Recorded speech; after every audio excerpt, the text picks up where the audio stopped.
Well, guys, we're here with forward Charles Sabawe from our Century City location and legend young person in our youth ministry. He's 18 now, but been in our youth ministry since he was 12. And so maybe just to start us off, Charles, do you want to share a little bit about how you first started coming to youth and church? How did that journey begin for you? Well, for me, being a church person has always been in my blood. My brother was in the youth ministry, so 2 days before my birthday, he's like, yo, bro, you wanna go to church? And I'm like, what's that to do with me? Because I have soccer practice. And I was like, nah, bro, don't worry, bro. It's gonna be awesome.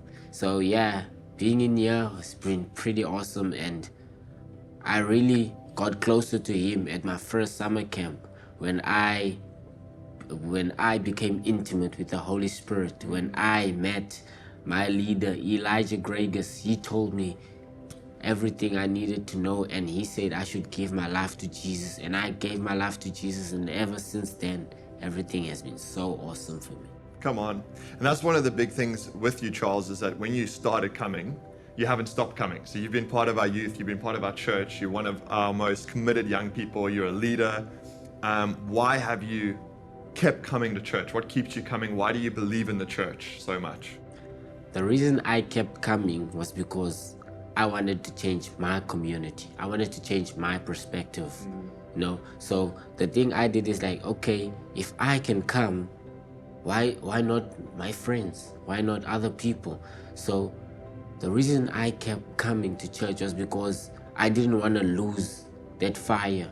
That fire kept, when that fire burned for the first time, I didn't want to lose that fire. I wanted more of his presence, more of what he has given me in my life. Because like when I gave my life to him, I saw that my past was different from what I'm heading into, and it might not change the storm, but it will change my perspective. That fire of Jesus Christ will burn forever, and it was changing my life, and that made me change other people's lives too. You mentioned, changing the community, sharing that with your friends. You brought a lot of friends to church. You brought a lot of friends to youth. Maybe do you have a story you would like to share with us around bringing a friend to youth or to church or Where I lived, it's a tough community. So I had these two friends who were really committed to being my friends and were really close to me. So I invited them.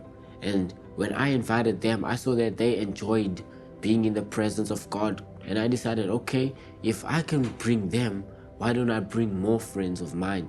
I believed that was the moment that I could change people's lives. And if I could change people, they could also change people.